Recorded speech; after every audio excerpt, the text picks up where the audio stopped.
Hi everybody, this is Joe and you're watching my vlog channel. I've actually tried to do this video before, 2 days ago, on my new camera, the Blackmagic Design Cinema camera, the 4K version, the production camera. But I filmed it in RAW 4K, and to get that onto my computer has been nothing but hassle.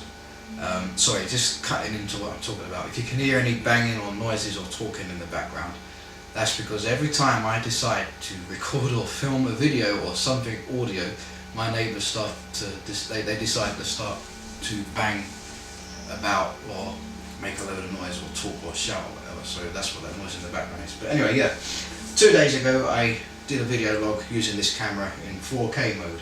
I mean, it's a lovely camera. And then I think, right, I'll load it on the computer and render it out. You're probably wondering why I want to do a vlog in 4K resolution, but that's only because I wanted to test out, see what it's like to load in, edit, render, and what it looks like basically before I use the camera for a proper professional production. And well, the camera comes with DaVinci Resolve.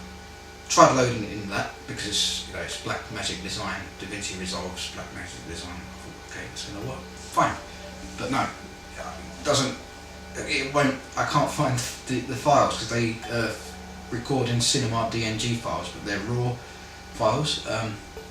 So then I try After Effects, and I'm like, yeah, it recognises them and it imports them all as a image sequence and makes a movie out of it. And then I add the soundtrack in because obviously I've been using this microphone to do the audio, and render it out. It takes 11 hours to render out a 6-minute video log. I'm like, what, 11 hours? And I leave it running overnight, get up in the morning, I'm like, yeah, it's done. Watch it back, and I am talking 3 times the speed I normally talk. Everything's all out of sync. I'm like, oh my god. So I spend a good 3 hours tweaking around with it, and in the end I just give up. I'm like, I can't be bothered with this. See, the camera, I've used it in ProRes and Cinema DNG mode at 1080p, and it's fine, it works fine, but RAW, it just won't work, it's just awkward. So if any of you have this camera and have a good way of getting the footage from the solid state drive, which goes in there, to the computer in your editing software, then please kind of let me know. Now on to the next thing. Reason why I'm kind of trying to test this new camera out, and I got the new camera in the first place, is I've started production of a new film, a sci-fi film called The Dark Side of the Moon, and it's based on a book I wrote called The Journey to the Dark Side of the Moon, which was published in 2008, but it's no longer available. So I'm actually going to republish it as The Dark Side of the Moon once the film's all finished and that. But I've been focusing on working on CGI props, CGI film sets, because there's no way I can build a life-size set of the moon or a life-size interior set of a spacecraft. So it's all got to be CGI, and we use the green screen. About 90% of the footage that I film will be done in front of a green screen, but there's a few external shots that I need to do outside, which will be brilliant for this new camera.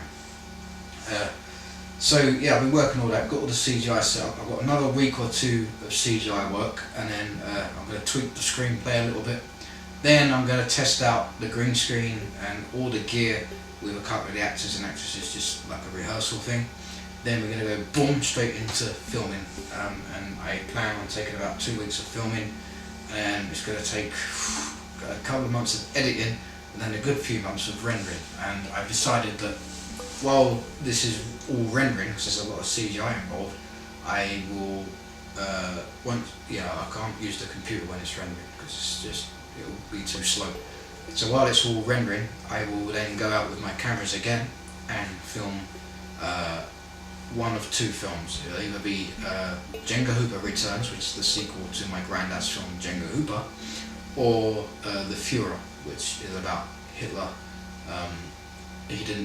It's a film about he didn't die, he escaped at the end of the Second World War to the South Pole and rebuilt his army, load of clones. It kind of mixes a war film with sci-fi, basically. And I'll film one of those, and then by the time I finished filming that, my sci-fi film should be finished, so now I can promote that, and then edit and render the film that I film after the sci-fi, and then while that's rendering I can go and film another film. So that's kind of like the process. Edit a film, render, while I'm rendering, film another film. When I finish filming that, edit and render it while that's rendering. So every time I'm rendering, I'm filming something else. So, you know, it's a constant smooth thing. But then saying that, films never go smoothly. And Django Ripper was released as a limited release, but you know, I've spent so much money on it already. I don't want to spend much more on it. It's going to cost me quite a bit more to make it more of a commercial release. And the reason why I don't want to spend more money on it is because firstly, I'd rather spend that money on my sci-fi film. Secondly, it's a grind-ass film, and it's a film for an acquired taste. It's not going to appeal to everybody. So, you know, if it was made available in Asda, Tesco's, Walmart, places like that, I mean, I can do it if I wanted to. You know, if it's made, it's just going to sit on the shelf. You know, 1 in 50 people will probably pick it up and go, yeah, let's watch that, because it's an acquired taste. You know, it's not. It's psychedelic, it's trippy, it's gory, and it's just strange and unique. Got some good reviews of it though. The Texas Terror Entertainment Network gave it a really good review, and that's on my Facebook profile now, and I'm going to put it on my website, officialjoewheeler.com. Right after I finish this video, I'll put the review up. And also it's going to go to the RIP Horror Festival in Hollywood in November, and I'm probably going to make an appearance at that, either as myself or as Django Hooper. And that's my dog sighing, he's bored of me talking. So yeah, the Django thing is doing well. I mean, I guess at the start of it I was expecting it to be a really big hit, but then, you know, I've got to be more realistic. It's not a film that everyone wants to go out and watch, basically. You know, there's people that was actually in the film that have said that they can't watch it because of what goes on. I mean, it's not that bad, but then I guess, you know, I've worked on it so long, I don't know what sort of shocking effect it has on people. So yeah, that's that.